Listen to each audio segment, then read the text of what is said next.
11 car brands are circling the drain so fast that dealerships are practically giving vehicles away just to clear their lots before the bankruptcy notices arrive. While the automotive media feeds you optimistic headlines about market adjustments and strategic pivots, the reality behind closed boardroom doors is absolutely brutal. Manufacturers that spent decades building premium reputations are now offering discounts that would make a Black Friday sale look conservative. Brands that refused to negotiate just 3 years ago are now begging customers to take cars off their hands with incentives exceeding $15,000 on some models. You have been lied to about temporary corrections and industry-wide challenges. The truth is, these 11 brands are not struggling through a rough patch. They are in their death spiral, and the desperate fire sale prices you are seeing right now are the final gasps of companies that know their time is running out. In this video, I am revealing exactly which 11 brands will not survive to see 2027, why their current desperation pricing cannot save them from bankruptcy, and what this catastrophic collapse means for anyone considering buying one of these doomed vehicles.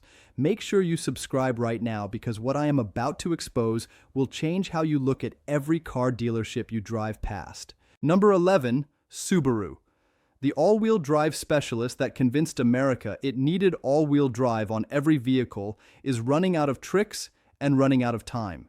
Today, dealerships that had customers waiting months for Outbacks and Foresters are sitting on inventory levels that would terrify any rational executive.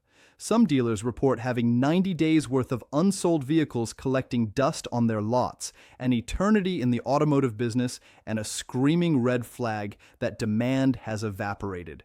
Behind this inventory crisis is a product stagnation problem that Subaru can no longer hide. Walk into any Subaru showroom and you will see essentially the same vehicles they were selling in 2018, with minor cosmetic updates masquerading as new generations.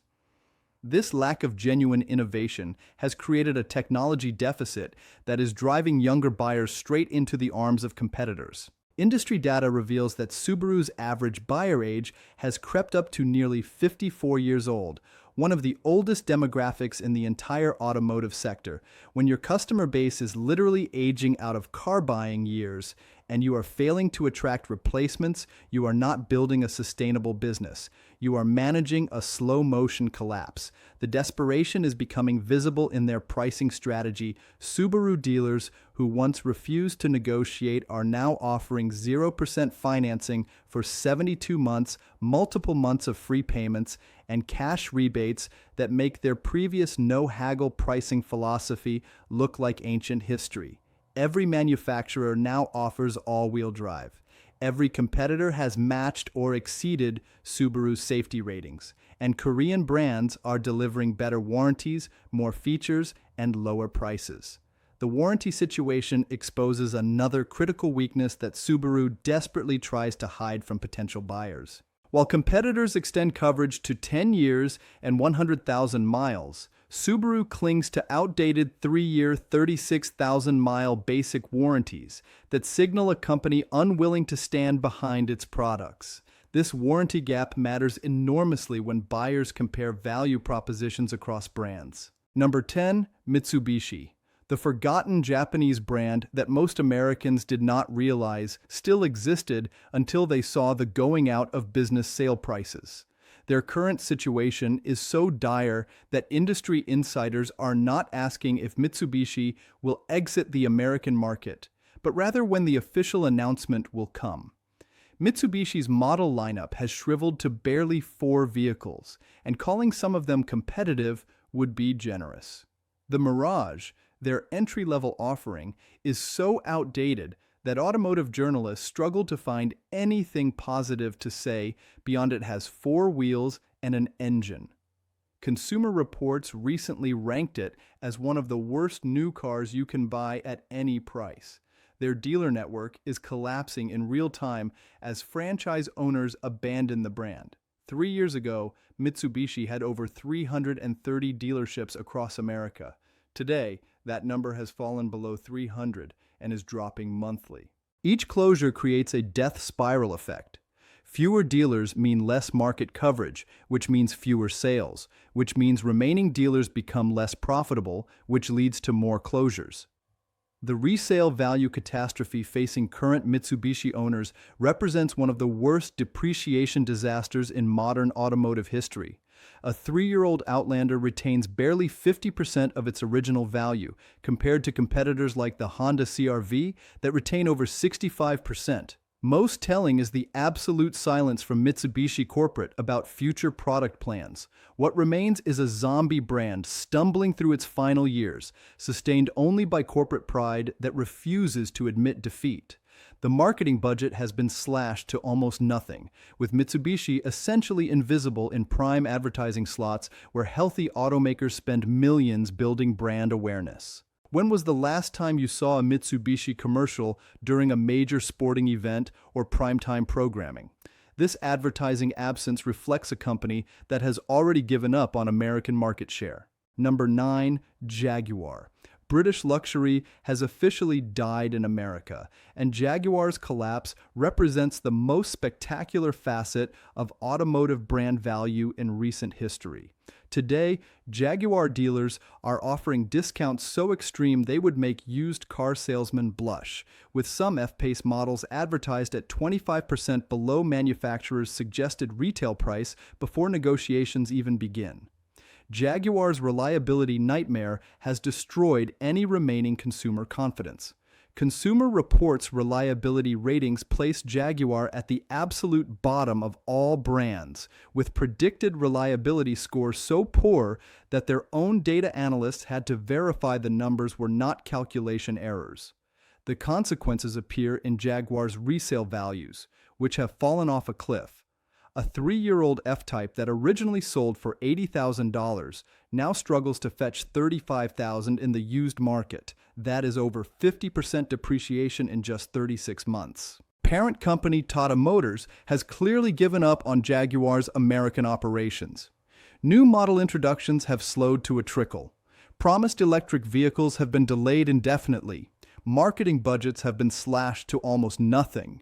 The certification nightmare facing Jaguar represents another devastating blow that receives almost no media coverage despite its catastrophic implications for brand survival. Emissions compliance failures and regulatory violations have resulted in massive fines that drain resources desperately needed for product development. These regulatory problems reveal a company so dysfunctional it cannot even meet basic legal requirements for selling vehicles in America, let alone compete against manufacturers who view compliance as the bare minimum standard. Number 8. Alfa Romeo, the Italian passion project that Americans briefly found interesting before remembering why Italian cars disappeared from America in the first place. The reliability disaster plaguing every Alfa Romeo model has become automotive legend. The Giulia and Stelvio suffer from electrical problems, mysterious warning lights, and mechanical failures that leave owners stranded with alarming regularity. Owner forums read like support groups for people recovering from bad relationships. This quality catastrophe has created a dealer network crisis. Alfa Romeo launched with standalone studios requiring dealer partners to invest millions in dedicated facilities showcasing just 2 vehicle models. Now dealers are quietly walking away. Alfa Romeo regularly sells fewer than 500 vehicles per month across the entire United States, numbers so low that they barely register in market share calculations. To put this in perspective, Porsche sells more 911s alone than Alfa sells of its entire lineup. The discounting desperation reflects this rejection. With incentives approaching 30% of manufacturers' suggested retail price on some models, the parts availability nightmare creates another ownership disaster that makes routine maintenance nearly impossible for current Alfa Romeo owners stuck with these depreciating assets. Owners report waiting weeks or even months for basic replacement components because Alfa maintains virtually no parts inventory in North America. This part shortage transforms minor repairs into major ordeals where vehicles sit immobilized at service centers while technicians wait for shipments from Italy. Number 7. Lincoln. Ford's luxury division is experiencing a slow death that corporate executives refuse to acknowledge publicly while quietly planning its eventual elimination. The brand faces an identity void where a clear luxury positioning should exist. Is Lincoln building comfort-focused American luxury to compete with Buick, or performance luxury to challenge BMW? The answer appears to be none of the above, which in marketing terms means nothing. The Nautilus looks like a Ford Edge in a tuxedo. The Aviator resembles an upscale Explorer. This lack of differentiation makes Lincoln vulnerable to simple math. When customers can get 90% of the Lincoln experience in a top-trim Ford for $10,000 less, the value proposition evaporates. Technology lag represents another devastating weakness. Their infotainment systems and driver assistance features feel generations behind competitors. The dealer experience problem undermines Lincoln's luxury promise at every touchpoint. Unlike truly separate luxury brands, most Lincoln dealers share showroom space with Ford franchises. This operational reality destroys any luxury brand mystique. The brand sold fewer than 100,000 vehicles last year in a luxury market that exceeded 2 million units, capturing less than 5% share in the segment where it competes. The conquest rate disaster reveals that Lincoln cannot steal customers from competitors, instead relying almost entirely on existing Ford owners trading up who discover too late they overpaid for rebadged products. Industry data shows Lincoln's conquest sales running below 15%, meaning 85% of buyers are simply moving within the Ford family rather than choosing Lincoln over genuine luxury alternatives from BMW, Mercedes, or Lexus. Number 6, Maserati, the Italian luxury brand that promised exotic performance and delivered exotic repair bills along with crippling depreciation. The quality control disaster across Maserati's entire lineup reads like a comedy sketch if the financial consequences were not so serious for owners. The Ghibli suffers from electrical problems that make British cars look reliable. The Levante has transmission problems and suspension failures that occur with frightening regularity. A 3-year-old Ghibli that sold new for $80,000 now struggles to find buyers at $35,000, representing depreciation exceeding 55% in just 36 months. The maintenance cost nightmare turns Maserati ownership into a financial punishment. Routine service that costs $300 on a BMW runs $700 on a Maserati. Owner forums are filled with stories of $10,000 repair quotes for transmission replacements and electrical problems requiring replacing entire wiring harnesses at costs exceeding $20,000. Parent company Stellantis has clearly lost patience with Maserati's American struggles. The dealer network is experiencing the predictable exodus that happens when a luxury brand loses its luxury positioning.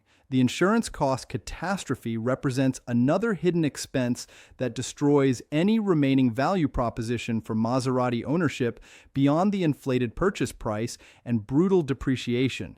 Insurance companies have classified Maseratis as high-risk vehicles due to repair costs and theft rates, resulting in premium increases that can exceed 50% compared to equivalent German luxury vehicles, adding thousands in annual costs that potential buyers never anticipate until after purchase.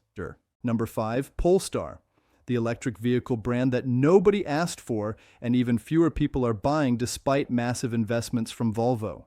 Despite years of aggressive advertising, consumer recognition remains near zero. Market research reveals that fewer than 15% of American car buyers can identify Polestar as a car brand when shown images of their vehicles. The sales volume disaster reveals how badly this brand launch has failed. Polestar sells fewer than 1,000 vehicles monthly across the entire United States. To put this in perspective, Tesla sells more vehicles every day than Polestar sells in a month. The distribution model disaster compounds these volume problems. Polestar's direct-to-consumer model was supposed to eliminate dealer overhead. Instead, it created a customer experience problem where buyers cannot test drive vehicles without appointments and cannot receive immediate service at convenient locations. Their pricing strategy has left Polestar positioned as too expensive to compete with mainstream electric vehicles, but lacking the brand prestige to justify luxury pricing. The charging infrastructure excuse that Polestar executives constantly cite as the reason for poor sales represents corporate denial of a fundamental product failure that has nothing to do with external factors. Competitors using the same charging networks sell electric vehicles at 10 times Polestar's volume, proving that infrastructure is not the problem. The problem is a brand nobody wants at prices. Nobody will pay for vehicles that offer nothing compelling over established alternatives. Number 4. Land Rover, British luxury's other catastrophic failure beyond Jaguar, with reliability problems so severe they have become automotive punchlines. Every model in their lineup suffers from problems that should not exist on vehicles costing this much. Consumer Reports recently ranked Land Rover dead last among all brands for predicted reliability. The repair cost nightmare facing Land Rover owners makes Maserati maintenance look reasonable. A typical Land Rover requires over $1,300 in annual maintenance costs, nearly triple the industry average. The depreciation catastrophe has turned Land Rover vehicles into the worst automotive investments in the luxury segment. A Range Rover that sells new for $100,000 loses $40,000 in value within 3 years. Parent company Tata Motors has shown increasing frustration with Land Rover's American struggles. New model development has slowed dramatically. The dealer network is experiencing the same exodus affecting other failing luxury brands. The off-road capability marketing represents one of the most cynical disconnects between advertising promises and actual customer usage patterns in the entire automotive industry. Land Rover builds its brand identity around extreme off-road adventures that literally 0% of buyers will ever attempt. Selling vehicles that will never leave paved roads to suburban families who need the ground clearance for grocery store speed bumps, then charging premium prices for capabilities nobody uses while delivering reliability that makes basic transportation impossible. Number 3. Ram. The truck brand that Stellantis spun off from Dodge is competing for last place in quality rankings and customer satisfaction. Ram's quality problems represent a spectacular collapse. Today's Ram trucks suffer from reliability issues that make Nissan look well-engineered. Their transmission crisis has become the defining characteristic of Ram ownership, with the 8-speed automatic experiencing failures that require complete replacement at costs exceeding $7,000. Class action lawsuits allege that Ram has known about these defects for years. The electrical nightmare plaguing Ram trucks makes old British cars look reliable. Owners report mysterious battery drain, infotainment systems that freeze, and sensor failures that trigger warning lights for problems that do not actually exist. The resale value collapse reflects the market's recognition that these are problematic vehicles. 3-year-old Ram trucks depreciate approximately 15% more than comparable Ford and GM trucks. The fuel economy disaster adds insult to injury for Ram owners already suffering through reliability nightmares and plummeting resale values, with real-world consumption figures falling dramatically short of EPA estimates that were already unimpressive compared to competitors. Owners report highway mileage barely reaching 15 miles per gallon in trucks rated for 19. Creating fuel costs that add thousands in annual operating expenses while resale values collapse from quality concerns. Number 2. Dodge. The American performance brand that Stellantis has quietly decided to eliminate despite decades of heritage and loyal enthusiast following. Dodge's product lineup elimination has already begun, with announcements confirming the end of the Challenger and Charger without clear replacements ready. The Durango soldiers on as an outdated SUV that has not received significant updates in years. And the Hornet, their supposed volume product, has been such a spectacular failure that dealers cannot give them away despite incentives exceeding 20% of manufacturers' suggested retail price. This is not a brand being repositioned. This is a brand being euthanized.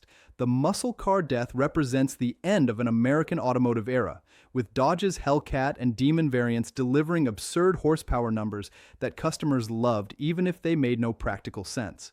These vehicles represented pure American excess, cars that prioritize tire-shredding acceleration over efficiency, comfort, or rational thinking. Enthusiasts embraced this philosophy, creating a cult following that kept Dodge relevant despite aging platforms and questionable build quality. Now Stellantis has decided this formula has no future, canceling production of vehicles that still had waiting lists while customers were willing to pay premiums above sticker price. The electric replacement disaster shows how badly Stellantis misread the Dodge customer base. They promised electric performance vehicles that would deliver even more outrageous acceleration than the Hellcats they replace. What they did not understand is that Dodge customers do not buy these cars solely for acceleration numbers. They buy them for the theater of supercharged V8 engines, for the rumble and drama and absurd fuel consumption that makes them smile. An electric vehicle that accelerates faster might be technically superior, but it completely misses why people bought Dodges in the first place. Early reviews of the electric charger concept reveal exactly this disconnect, with journalists praising performance while noting it feels nothing like the vehicle it replaces. The dealer network abandonment is accelerating as franchise owners recognize that Stellantis has given up on this brand's future. Why invest in facility upgrades for a brand with one outdated SUV and a failed crossover? Why train staff on products the manufacturer has already announced it is discontinuing? Smart dealers are either dropping the Dodge franchise entirely or consolidating with Chrysler and Jeep facilities where shared resources might make marginally more sense. Each dealer departure further reduces Dodge's market coverage and visibility, creating the familiar death spiral where declining distribution drives fewer sales, which justifies further distribution cuts. The enthusiast community betrayal represents Dodge's most painful failure, abandoning the loyal customer base that kept the brand relevant despite its flaws. These customers overlooked outdated interiors, questionable build quality, and fuel economy that required frequent gas station visits because they loved what Dodge represented. Now Stellantis has decided those customers do not matter, that the future lies in electric crossovers and sanitized performance rather than the visceral experience that defined Dodge. This betrayal will not be forgotten, and when Dodge inevitably needs enthusiast support for whatever vehicle they launch next, they will find that bridge has been burned beyond repair. Number 1, Tesla. The electric vehicle pioneer that changed the automotive industry is now collapsing under the weight of terrible management decisions, destroyed brand reputation, and catastrophic quality problems that legacy automakers have learned to avoid. Tesla's unraveling represents the most shocking automotive decline in modern history, falling from industry darling valued higher than every traditional automaker combined to a company fighting for survival against competitors it once dominated. The quality control crisis at Tesla has reached levels that would have bankrupted any traditional automaker years ago. Panel gaps so obvious they become memes. Paint quality that looks like it was applied in someone's garage, interior trim pieces that fall off within weeks of delivery. These are not isolated problems. They are systematic failures that affect nearly every vehicle Tesla produces. Owners report taking delivery of brand new vehicles with misaligned doors, non-functioning electronics, and missing components.